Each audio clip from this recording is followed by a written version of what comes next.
I'd like to introduce Coach Jeff Connors. Coach Connors is the Assistant Athletic Director for Strength and Conditioning at East Carolina University. He's in his 28th year as a collegiate director of strength and conditioning. In 1988 to 1991, he was at Bucknell University, where I first heard him speak, first met him. 1991 to 2001, he was at East Carolina University. From 2001 to 2011, he went to North Carolina at Chapel Hill. And he worked with a couple of our athletes when our administrators decided to cut football, and we're back in the game, and it's cool. And I have a lot of respect for Jeff. 2011, he's back at East Carolina University. A couple things about Jeffrey. He coached 15 bowl qualified teams. He has previous assistant coaches have been named head strength coaches 16 times. If you heard our discussions this morning about mentors and what to do, that's pretty impressive. He's inducted into Pennsylvania Sports Hall of Fame in 2011. He's published a book entitled Strength Coach, A Call to Serve. He's a 4-year starting quarterback and then defensive back at Salem College in West Virginia. And he also had 4 state titles in powerlifting in a 181-pound class. It is my distinct privilege and pleasure to introduce to you Coach Jeff Connors.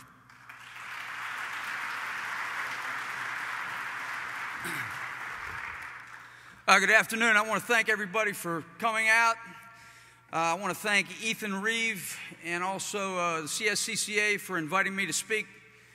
One thing you might not know about Ethan Reeves is a 2-time All-American in wrestling, and me as a previous wrestling coach, I have tremendous respect for that. So a lot of people don't know that about Ethan. He's a humble man. I want to thank my staff for being here today. I want to thank the equipment folks, Perform Better, for providing some equipment here at Gilman, Run Rocket. I'm a very big promoter of the Run Rocket. We have 5 60-yard lanes in our facility, and I have a Run Rocket in each lane, and those things get used very frequently. So I'm very happy that they're here today as well. What I'm going to do is we've got 2 people who are going to demo today. And one is Jamal Covington. So Jamal, step out there and raise your hand. Jamal is a former world-class professional sprinter for Adidas UK. Jamal's a 10-flat 100, 4.2840. He's also a CIAA track and field champion. Specializes in training the 100-meter and 40, and he's available as a consultant as well. And he does a tremendous job. And I've been using him to demonstrate for my athletes for quite a number of years now, ever since I was at Carolina during that time period. Robert Tate has been one of my assistants over the years. Robert played defensive back for East Carolina University. I've also used him as a live template many times throughout his career. Robert is actually 44 years old, if you can believe that, and Robert is the pound for pound, the strongest squatter that I've ever met in my life. I've seen him do 575 for a set of 5 with no belt and no knee wraps. And so that's why he looks so young. So we're going to go ahead and start out here. I got a few things to say before we get into the actual presentation. If you look at the title, let's go ahead back to the PowerPoint. The title is Developing Horizontal Speed. And if you want to develop horizontal speed, you're going to develop vertical and horizontal power. You're going to need both. And there's some different research out there that talks about the importance of both. I'm not going to get into that today. I will just tell you that you need both. I have a power quotient that I devised a number of years ago, and my power quotient actually kind of balances the expression of vertical and horizontal power, and I still really hang my hat on this formula. I take 5 values of vertical jump in inches. I take 3 values of broad jump in inches. I add 1 value of power clean, and I divide those numbers, the total of those numbers, by 40 times, and that gives me a power quotient. The highest quotient I've ever had is a linebacker with Dallas Cowboys named Bruce Carter, right around 220. This power quotient is standardized by position group. It not only tells me fast twitch qualities of individuals coming through the door, but also gives me an opportunity to evaluate the fact of whether I'm developing fast twitch qualities in individuals from testing period to testing period. So it's something that I use very frequently. Just to give you an example, if you had a 35-inch vert, that would give you 175. And then if you had a 330 power clean, that would come to 505. And then if you had a 10-foot broad jump, 360. So you can see the kind of an emphasis on vertical power there, which there's a reason for that. And then, of course, your 40 time as well being significant. These are the things that the NFL scouts always ask me about as well. So I feel very good about that formula in our program. One primary objective of strength development is to target the muscle groups most involved in overcoming inertia. And so we'll talk some about that today. I have a lot of my own ideas where that's concerned as well, but I think we're missing the mark in relationship to all the muscles that are activated during hip flexion. So those front side mechanics are something that I've started to emphasize over the past couple years, and I think that's helped us to develop speed in our program. I'm currently majoring in front side mechanics and developing muscle groups that flex the hip. Those are very much neglected. I think that football players have common problems, and today I'm primarily talking about football players, and I can tell you that the most common problem with them, as far as I'm concerned, is lower cross syndrome. Football players exist in this position.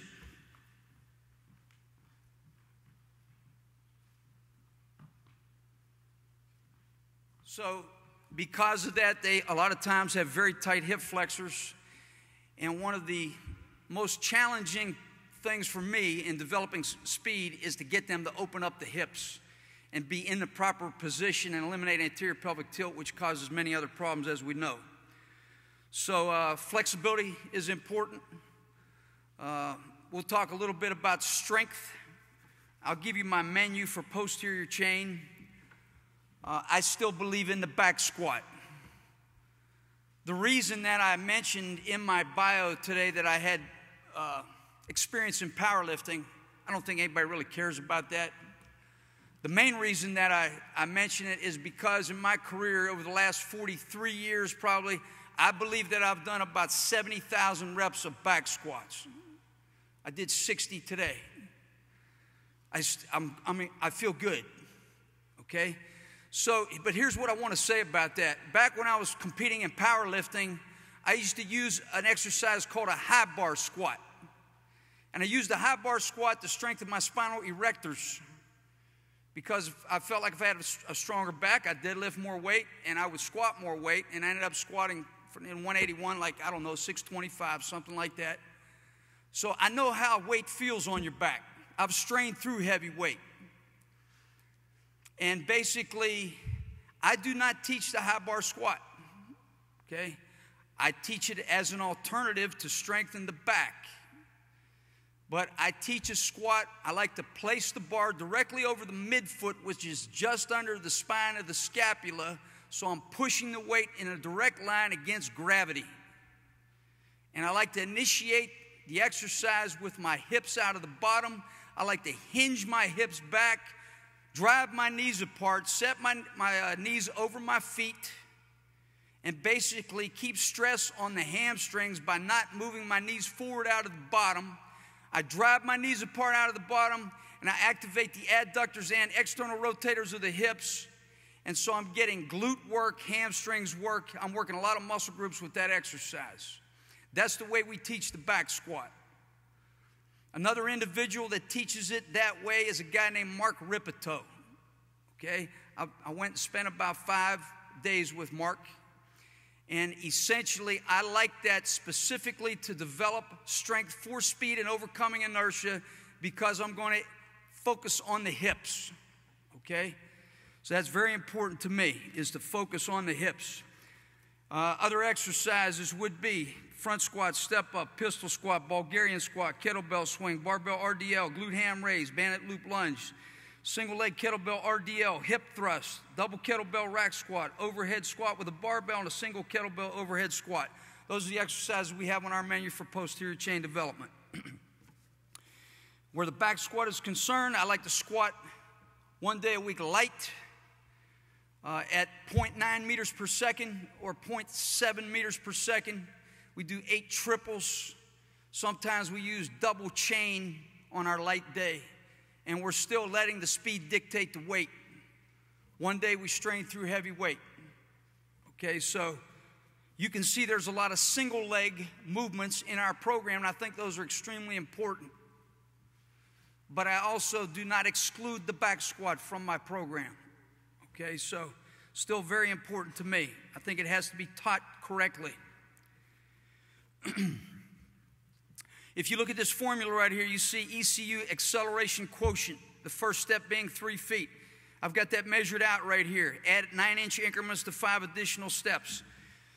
This pattern has come from many, many years of studying stick patterns. 351 total inches. What I do is I take the first foot contact, I start the clock. I measure the 6 foot contact either from the line back or in front of the line, depending on how much space that the athlete has gained through acceleration. My best acceleration quotient last year was one of our tailbacks who took about 310 inches in 1.28. And so in this particular formula, which I basically have consulted with our physics department to come up with over the years, basically what we're doing is we're looking at the amount of time and the distance. And you can actually have a very simple formula, take distance divided by time if you like. But I think you have to have some way to give your athletes feedback in relationship to acceleration. We talk about acceleration a lot of times, but I don't think we put enough effort into developing it. So what I want Jamal to do right now is go ahead and give you about 2 or 3 reps. And you can see what acceleration is supposed to look like. And while you look at that, you can also take a look at the cues that I've got on the board, which these are the cues that we use. Eyes in the color. Heels low to reduce air time. Can't push the ground if you're in the air. Put holes in the ground, attack down and back. Okay, you can see that he's taking a lot of space with not many steps in a very short period of time. That's what we're looking for. We want violent arm stroke from the shoulder. We want to accentuate backside force application. We know there's going to be a vertical component. We think about accentuating the downstroke of the hand with thumb up. We want a definitive hand position. Usually that's an open, rigid hand, much like a track athlete.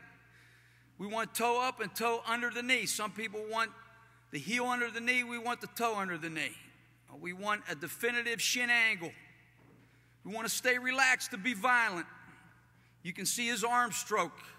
You have to have violent arm stroke. The bigger the man, the more violent the shoulder rotation's got to be. That's why your linemen have got to be able to use their upper body when they get from point A to point B, overcoming inertia. You want to punch the knee forward toward the focal point. Avoid overlift. You only need to lift the knee waist high. You want to think horizontal and limit the vertical components. You don't want to run heaven to hell. Okay, so one of the things that Jamal coaches is that back knee coming through. So you may want to focus on that with this rep. Now we're coming out of a 2-point, or a 3-point, obviously. Our football athletes basically are faster out of a 2-point. Why is that? Well, one of the things could be they're not as flexible as they should be in a 3-point. They're slow coming out because of inflexibility. Another thing is they're used to moving out of a 2-point stance. So football players move out of a 2-point stance, so that's primarily what we do. So we do this acceleration quotient out of a 2-point with our athletes. If you move out of a 2-point stance, basically what you're going to do is you're probably going to be about 20 degrees from vertical. So you're going to need vertical power.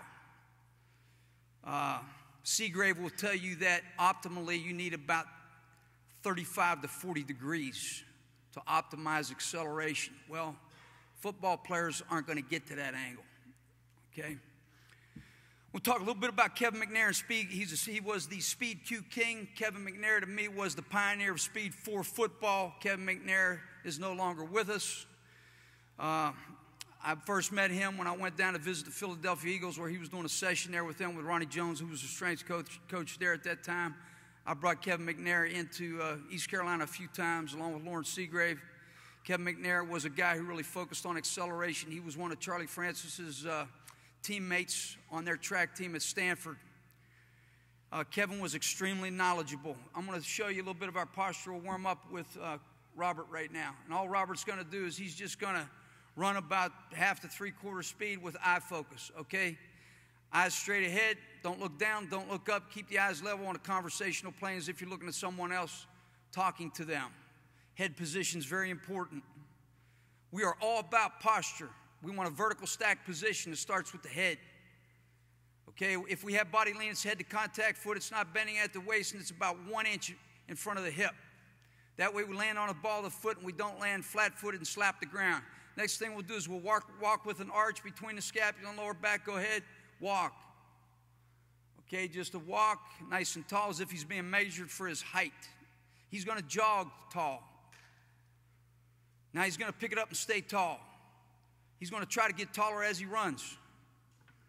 Okay, so now, because we're running tall, we've got our hips in the proper position.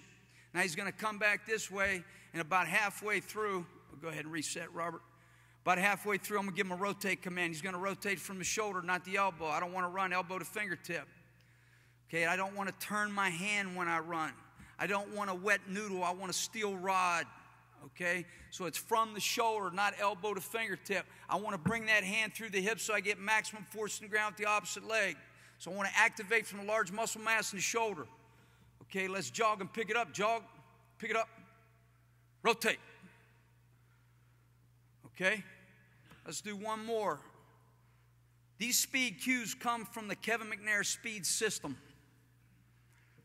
What we're going to do next is, and I don't want him to think about this cue until he's up and running. He's going to be up and running. He's going to jog, get tall. He's going to rotate. He's going to fix his eye position. And then he's going to think about snapping the foot under the hip. Okay, rotate. Now snap. Because I don't want it to look robotic and mechanical. So we're getting the best out of the upper body and lower body as far as applying force into the ground. This is part of our warm-up, particularly on an absolute speed day. Okay, so these are postural drills. There are several other cues that we could make reference to, but those are the primary ones that I like. So, developing horizontal speed. Now, what Kevin always said, going back here, Kevin always said, stay with the ground with prolonged foot contact. Well, that makes sense to an extent because you want to overcome inertia. But one of the things that you want to be aware of in the last 20 degrees of extension, basically we're not getting much out of that. The angle becomes obtuse. And so the current thinking is more like coaching impulse and exploding through. We want to stay with the ground, but we don't want to stay with the ground too long. But if we have proper body lean from head to contact foot, we won't have to worry about that component because we're automatically going to have to stay with the ground to overcome inertia. So I just want to make that point. We want to, Seagrave always talks about eliminating dangle time and not plantar flexing the foot. Visual cueing, that's why I have these guys here today. I use visual cueing, and I like a live template. So elite athletes basically respond from seeing something, a visual cue. That's the best way to cue an elite athlete. And you can kind of look at the research on that. And so because I recognize that from my reading, I basically always want them to be able to see what I'm expecting them to do. And if I can't demonstrate it, I need to have someone who can. And of course, I've got some athletes in my program that have learned to demonstrate very well. So cueing's important. Talking about the lower leg. Lower leg's going to give you 52% of energy return. This is not any new knowledge. The Achilles gastroc complex is very important. And basically, we want to train to elicit an elastic response. So we do a lot of explosive short distance, lower leg type of training. We do a lot of pogo hopping or pogo jumping. So basically what we're going to do now is we'll go ahead through the ladder. Go ahead, guys. Little double leg pogo.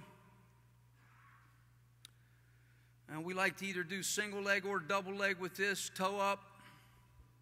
Quick off the ground, obviously. Getting a little bit of height. Sometimes we'll do this for 30 meters. but we're not really looking for distance. I'm not a big agility ladder guy because my agility is more like position-specific work, but I do think the ladder is valuable for this type of work. We use it a lot for that. Robert, go ahead through there with 1 foot.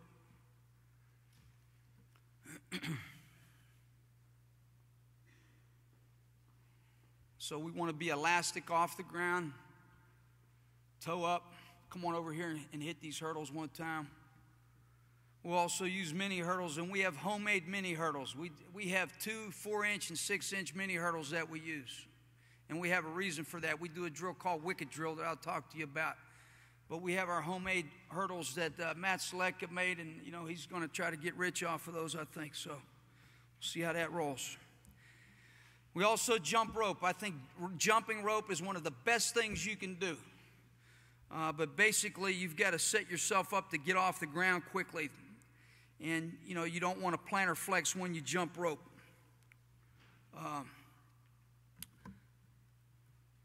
So moving on, coordinating the muscular with great posture. All drills performed in a vertical stack position. Body position dictates muscle recruitment.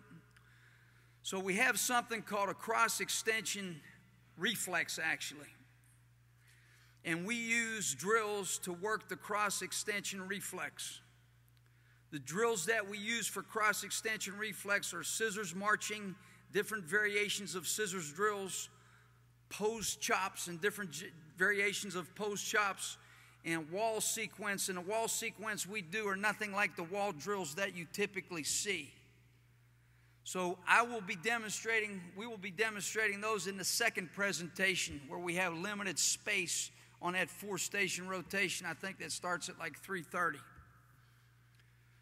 But basically, if you look at a post chop, for instance, and you're thinking about a cross extension reflex, essentially you have one leg up in this position.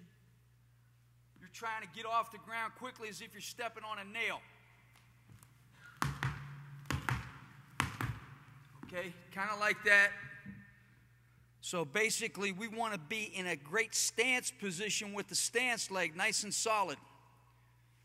And we want to make sure that we've got that leg up in a great flex position in front with great angles and a great knee angle with toe up. So those things are very important in relationship to developing coordination in our program.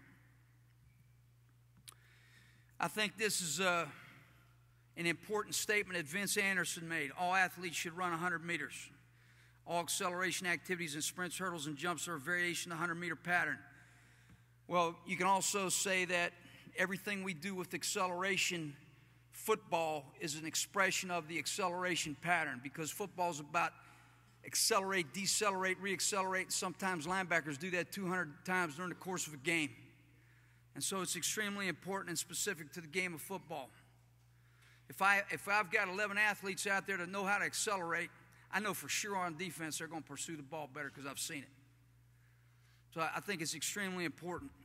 Now, one of the things I also want to make reference to here is tempo running. A lot of people talk about tempo running on an off day for neural recovery. Hey, that's great. Okay, I do that too. So one of the things that I do that I call a neural drill, okay, neural recovery, partner tempo run, I'll get 2 guys that are about the same speed, same leg length, and they're going to start out hip to hip. One guy sets the tempo. This is rhythmic running. They're trying to stay together, hip to hip, nice and tall. I don't coach any max velocity mechanics. I just tell them we're running tall. I don't like to mix up max velocity with acceleration cues because they're totally different. I don't want to coach cyclical movement. I'm not going to do it. Okay, so basically this guy starts out, the other guy mimics him, nice and tall, staying hip to hip. We get to that second set of cones in 25 meters. Now the other guy starts to press. He presses a little bit. He sets the rhythmic tempo. Now when we get to that third area, we're hip to hip. We start pressing each other. So now we're almost at full speed. And I like to do that for about 75 meters in 25-meter increments. And I found a lot of success with that in relationship to maintaining posture, teaching arm stroke. It's a great thing to do if you want a tempo day. You can, of course, make it conditioning oriented to some extent, based on your rest time. So this is one of the things that I think has been important in helping us be successful. Acceleration, power, development are linked together. Acceleration is powerful, not quick. It's going to feel slower. Obviously, it's going to feel slower because the body angle requires more ground time. Developing horizontal speed here, recovery, we're talking about front side mechanics. I made a statement that I'm trying to major right now in front side mechanics because I majored in backside mechanics for a number of years. And what I've noticed over the years is some of the best sprinters out there have tremendous front side mechanics. So I think you need a combination of both. And I also think that most of our athletes are very weak in the muscle groups that flex the hip because that is totally neglected in some programs. So we like piston-like fast leg drills, 3-count post chops up a stadium, a pole vault mat drill where basically we're pulling our feet out of the mat and running across the mat with a very high tempo, high knee type of drill. And that will smoke your hip flexors. A band flexion, putting bands around the ball of the feet, either in a supine position or standing position. We do a lot of that. Do a lot of reps with that. And then scissors and bent knee skips over hurdles. So if you use regular track hurdles and you do scissors and bent knee skips, essentially what we do is we do that, but we do it as fast as possible because we want to activate the hip flexors that way. So we do it for speed. And sometimes we'll go over 3 and back 1, over 3 and back 1, and that'll definitely toast those hip flexors for you. Also, stadium post chop, the 3-count post chop up at the stadium, we take every step and we usually have a vest, and by the time you get to the top, it is very hard for you to get your knee up to waist high. So it kind of looks like this. Okay. So we like to do drills up the stadium steps. And we think that that definitely has value. We also do a lot of A-skips up the stadium steps. Hip is the crank that drives the motor. I always tell our guys that, some people would tell you that oil is the life of your engine. And basically, I tell our athletes all the time that hips are the life of the engine when it comes to the athletes. So, we do a lot of things to develop the hip. Franz Bosch likes to talk about speed being a whip from the hip. That's where that statement comes from. So muscle groups necessary for speed. You can see in the illustration here, I didn't even put any of the posterior chain muscle groups. Basically, I just wanted to highlight those muscle groups that we use when we flex the hip. And there's about 8 or 9 of them there. And so that should just emphasize the importance of those muscle groups. Hip flexors are the center of the universe in our world. Tight hip flexors shut down the glutes. So now we're talking about the affliction of lower cross syndrome, which I think that a lot of our football players have, particularly initially coming in the program. Glutes shut down as a result. There's reliance on the hamstrings and back extensors, and then back extensors tighten up. And as a result, the abs shut down. So if you're familiar with that, that's what I think is the primary issue with a lot of our football players. And we do a lot of things to correct that. We have corrective strategies where that's concerned. And, of course, our physical therapists are involved in this as well. 35-40 degrees optimal body lean. I told you that came from Seagrave. Body lean lengthens the path over which we can apply force. When the pelvis is rotated downward, there is no elastic energy. So, again, a lot of things can happen as a result of anterior pelvic tilt. We're going to block the thigh. We got swing leg block. As a result of swing leg block, we're going to have momentum with the lower leg, and then we're going to basically hit the ground in front of the center of mass, and so we have a braking force that we got to overcome. We also don't have any pre-stretch on the psoas, so we're going to be slower to recover. So there's just issue after issue as a result of that. So hip position is very important in our program. The big 4 in our program is posture, arm stroke, foot placement, and hip extension. Let's do an arm stroke drill. Okay, so we got our blocks. Robert, if you would just put that band around his waist. So we'll put him in a split position just because we want to remind him where his hips need to be. And we always want to be emphasizing separation. And so what Jamal's going to do is go ahead and with the dumbbells. We'll work arm stroke here. Anywhere from, usually it's just about 10-second segments. I think this really helps our athletes to learn arm stroke from the shoulder. Okay, thanks. So these are the 4 things that we emphasize. I can't say enough about posture. I mean, just about everything we do has a postural component to what we, the drills that we implement. Neural drill consideration, some of the drills that you'll see today and some we'll demonstrate in the next segment. To improve coordination, the body needs to experience an overload directed to the total pattern of coordination or one of its components. Coordination must be correctly trained in order to convert strength into a practical running pattern. Forms of exercise that closely resemble the motion of running itself will therefore transfer well to running technique. If running is always carried out under physical stress, the athlete will never refine his technique. These are the reasons we do drills. Okay, so it has to be a reason for everything you do. Obviously, when we're drilling, we're not maximizing force into the ground. If you want to get faster, everybody knows that you have to sprint. So you have to have absolute speed days to get faster. We would use these in our warm-up progressions or possibly as drills in one of those days that are not an absolute speed day. We'd use some variations with resistance with these drills. But we find these types of drills to be very beneficial for our athletes to look more athletic and run more efficiently. I don't believe that anybody coming into the program at the collegiate level knows how to run, not even track athletes. I haven't been convinced of that. One of my favorite things to do now as a coach after being in this for quite some time is to look at people run and fix them.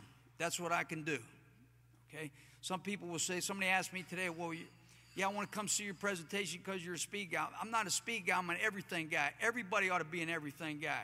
I'm a strength guy. I want to convert strength to power and then power to speed. But I got to have strength to get faster. Make no mistake about that. Okay, so I'm a strength guy first. Okay, so very important point to be made. I had an athlete this winter who was in my hard gainers group. He's Robert Jones' son. I coached Robert Jones. Robert was a first-round draft choice. Zay Jones decided he wanted to gain weight. We didn't run him a step.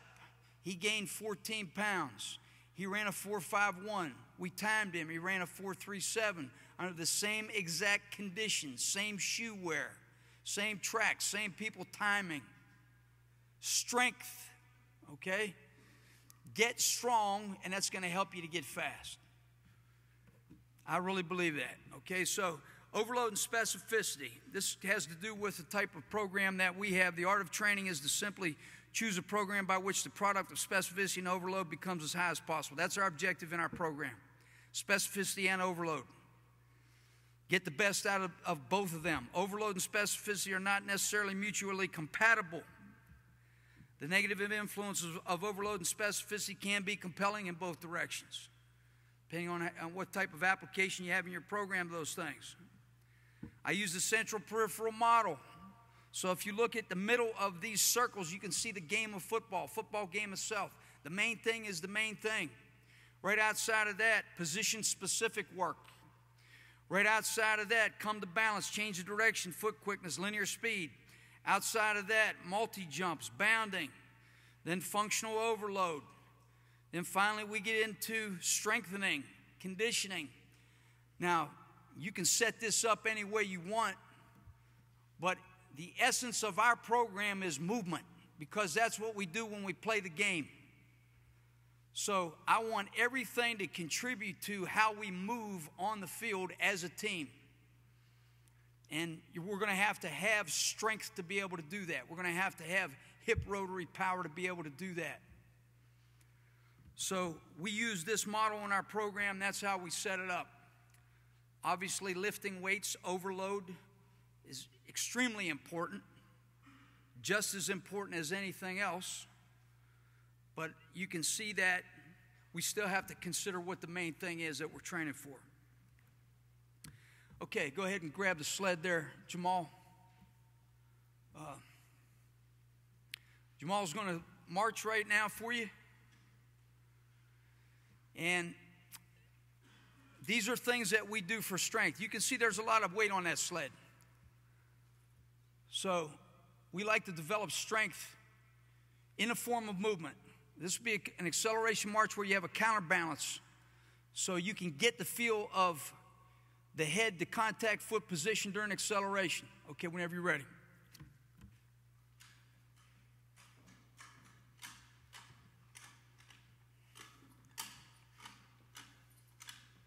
So that's great posture. And we'll turn that around, go right to a low lunge.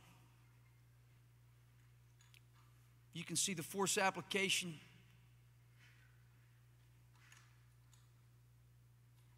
Okay, now we do this to light up the hips. So we're going to stay low whenever you're ready.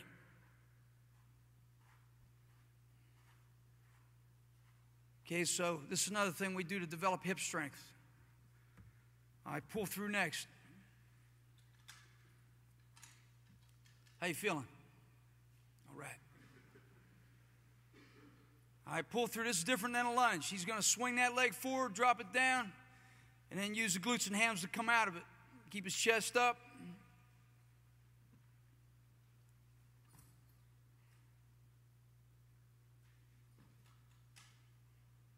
He's going to kind of reset his hips on every rep. All right, good. All right, thanks. Okay, so basically there, we also do a dead man walk. Basically have your eyes even with your knees. And obviously walking the sled that way is going to put some smoke on those hamstrings. So we like to do that. And we also do a ton of straight leg bounding. Do a lot of straight leg bounds.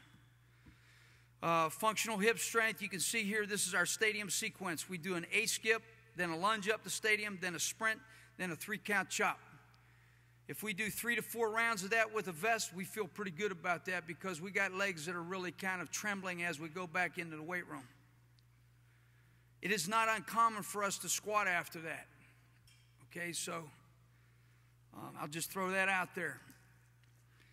Sand pit, hill, sled, run rocket, those are our modalities. Okay, we're going to go to the run rocket now. I got to give a shout out for the run rocket because we use this thing with all our athletes every day. All right, guys. Go ahead. What we're going to do now is we're going to do some contrast work. We like to sprint bound, and then we like to bound. And we like to sprint with resistance, and then we like to sprint without resistance. So we usually do three reps with resistance, 3 reps without resistance. You guys can either come out of a 2-point or 3-point on a bound. Right now we've got it set on 8. The run rocket goes up to 30 levels of resistance. It goes out to 45 yards and it rewinds itself.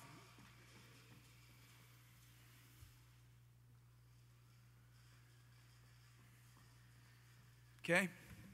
That's what bounding's supposed to look like. So that's the expectation we have for our athletes. Obviously, we can adjust the resistance. If we don't like the posture, we adjust the resistance down. All right, guys, without, just a bound. So we do 3 reps there and then a bound.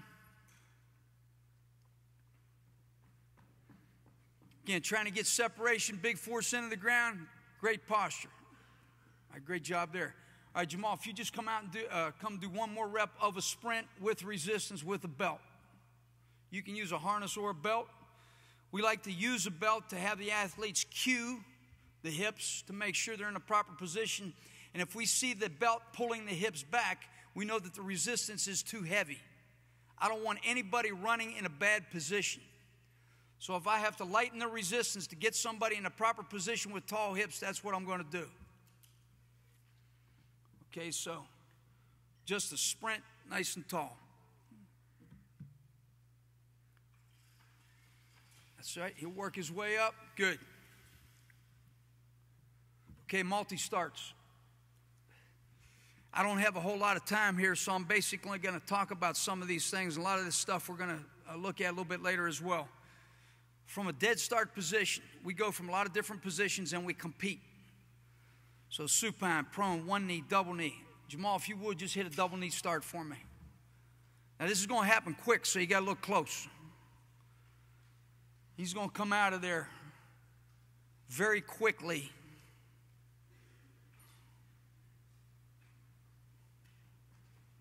Okay, and you can see that reflects hip flexibility, okay, and tremendous power. So you got to have strength and flexibility to be able to do that. If you got people with waxy hips, you're going to see right away they're going to bring their knee out to the side, and it's going to take them a long time to get up and out of there. So we do a lot of things out of a negative speed position, and we hope to improve those over time, and we make those competitive. Okay, hip posture. These are things that we're going to demonstrate basically in the next presentation at 3:30 on the rotation.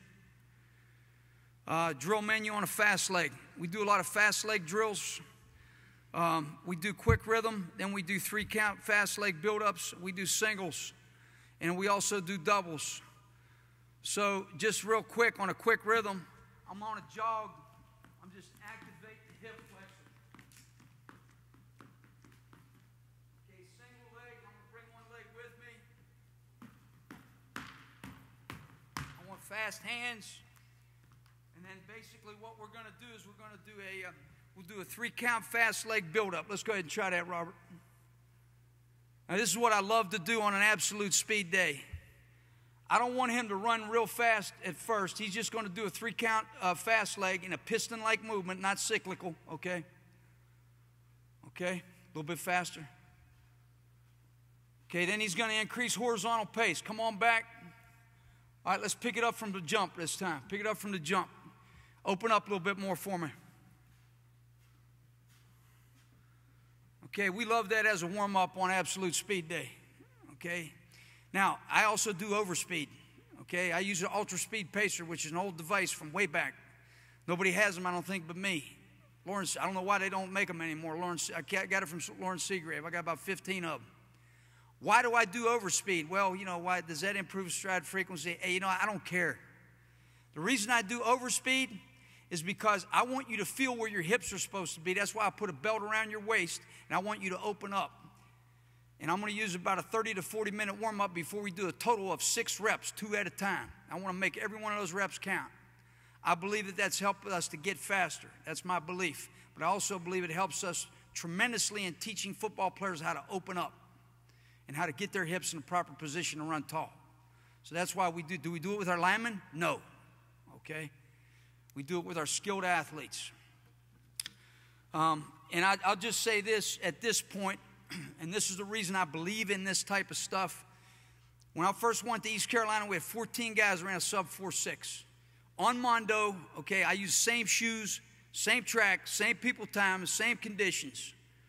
I've got 36 right now. I had 6 guys that ran 4.3s. Now you can say, well, that's Mondo. What kind of shoes you got? Well, I got track shoes, but I don't have steel in them. Well, how does that compare with turf? I don't care. I want to know how it compares from one test to the next. And I want to use exactly the same conditions. And I don't want to electronically time some guy and say, well, you know, you think you run a 4.6, but you just ran a 5.1. Go ahead and try harder next time. That guy don't want to hear that. He wants to hear that fast time. Okay, so I'm timing them under fairly good conditions, having Mondo and those shoes, but when I take them outside on turf with cleats, I don't find a whole lot of difference, to be honest with you. Maybe about a half a tenth, okay? But I'll make sure when I test them, it's exactly the same. So 36 guys sub 4.6 means that I have a fast football team. I'm confident of that. And it also means that each year we're getting faster. Are we recruiting faster kids? That's part of it too. That's part of the deal. Scissors drills, again, we'll look at some of these things later. We have corrective strategies. I'll just show you a few of these. If you have a postural integrity problem, obviously you're probably going to have anterior pelvic tilt, swing leg block, casting and breaking, optimal leg recovery, hamstrings injury. All these things can be problematic, and the resolution is active speed cueing, hip drills with variations, upper back strength as well as lower back strength, hip flexor range of movement as well. So we have specific problems that we identify, and then we basically come up with strategies to correct the problem. The other thing I want these guys to do is a fly-in speed bound for you. So You guys thought you were getting out of this, didn't you? This is one of the primary things that we have in our program as well.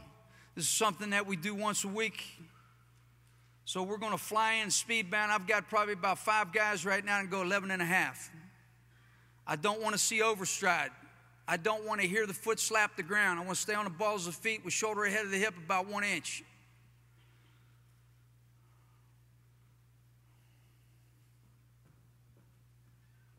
Okay? So eventually what I want to do is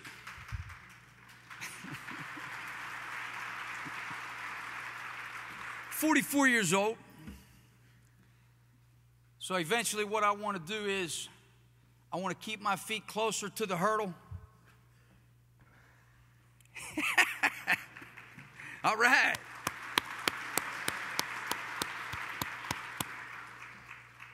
But we start at about 8.5 feet, and we progress from there. But I think we got 5 guys now go about 11.5. And we want them to skim the top of the hurdle. I also use 2-inch hurdles along with the 4-inch hurdles. And wicket drill, the way we do wicket drills, we come out of a 2-point or 3-point stance. We're basically on the line. I measure 10 feet away. 10 feet away is my first hurdle. I want to land in between those hurdles. So I'm taking 2 steps. On my 3rd step, I want to be in that hurdle, in between the hurdles. And that's about 5.5 feet. Then I go 6 feet, 6.5, 7. Progressively, what that does is it progressively gets your hips tall. So I like the wicket drill as well. Force application, there's problems there, and also a resolution for that. Proper acceleration mechanics, problems and resolution. Coming to balance, I think, is extremely important for football players. We do a ton of this. It's deceleration, reacceleration. So we accelerate, decelerate into a static position, or we buzz the feet. We might go lateral and then back 45. We might go back 45 and then straight ahead, but all the different patterns that you see with football players. We also come to balance and do tackling drills. And we also even do that in the offseason with shields. Okay, so coming to balance and then getting in great posture. We call that shimmy technique. Sprint bound index, basically this is for your advanced athletes. You can find this formula online. Basically, you're counting the number of bounds and multiplying by the time. You count the bounds to the half bound. You start to drill when the first foot contact meets the ground. And I've done a lot of that with my advanced guys on video. I think it's easier to do if you video it. Obviously, you're going to be counting the number of bounds. So what does this do? This blends stride length with stride frequency, okay? So this is something that we call blending in our program, and it's advanced. Obviously, we do a lot of jumping. We do vertical and horizontal progressions. I think it's important to note that you need both. We do a lot of different types of jumping, and obviously we do a lot of Olympic lifts as well in our program. So hip rotary power is very important to us. These are our tempo options. We have partner tempo running that I described, 50-meter walkbacks. We'll go around the track. We'll run 100 meters. Might have 4 guys in a group, then we walk back 50. Run another 100, walk back 50 till we get around the track. That's another tempo option. Power units. This comes from William Kramer, Dr. Bill Kramer. Basically 2 300s around the field. Then we run 10 40s, then 6 80s, then 10 20s, then 2 300s. Takes about 40 minutes. I give them about 2.5 minutes to 3 minutes between segments. So nothing is really full speed. But again, we're running for posture and we're also getting in shape. And so this would be a tempo day as well. It's tough, okay? So we might start with 6 40s instead of 10, for instance. Tempo 40s. We love to run tempo 40s. We're kind of mimicking a 40. We're running tall and essentially starting in a crouch stance, which would be this. Okay. And then, of course, 110s. And our test when we report is 20 110s. So everybody runs 110s. We also do a lot of shuttle work. We have probably about 8 different things we do for conditioning. One of the things we do for conditioning is that stadium sequence. 5-day speed developmental breakdown. I got about 2 minutes left here. This is what we do on Monday. Warm up, overhead drills, multi-jumps, ankle bounds. We go to the wall, we scissors. We do tape drills, which you can see the tape here. That's what we call tape drill. We do acceleration holds. That means we're going to accelerate until our shins get vertical, and then we basically decelerate. That's about 15 meters. We do scissors on command, and then we do hip flexor tempo drills over the hurdles that I described. So that's what we do on Monday. Okay, we like to run before we lift.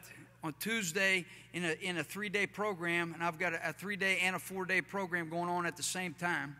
These are my guys in my 3-day program. These are not my hard gainers, and my linemen are in a 4-day program this past winter.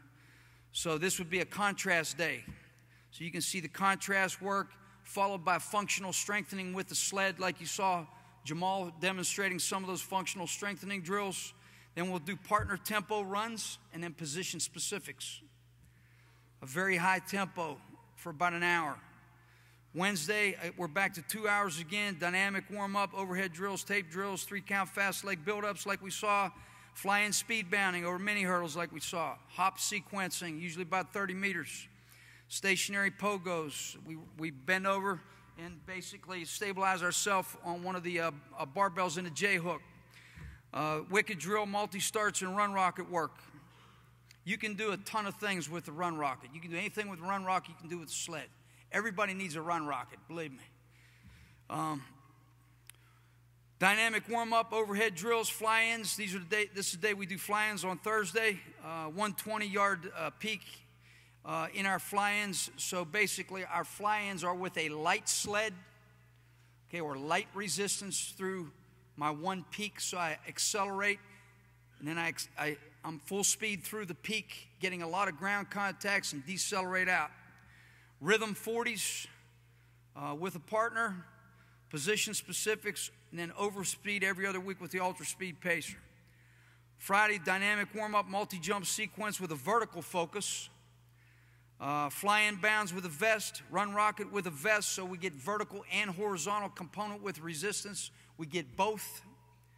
And then you can see that we may opt to do the stadium sequence that day. We might do that every other week, the stadium progression. So that's basically our 5 days, how we break that up in the winter, and obviously what we do with our linemen is going to be a little bit different. So from a practical standpoint, that's what we do there. In the rotation, the 4-station rotation, we'll be getting into more detail with those stationary drills, the pose chops, the scissors drills. And basically, I can't emphasize the importance in my mind enough of those drills that basically work that cross-extension reflex. I think that's a very important component of your program that you should include. Okay, so I think that's really helped us. Okay, so at this time, I think my time is up. Thank you very much. I appreciate it.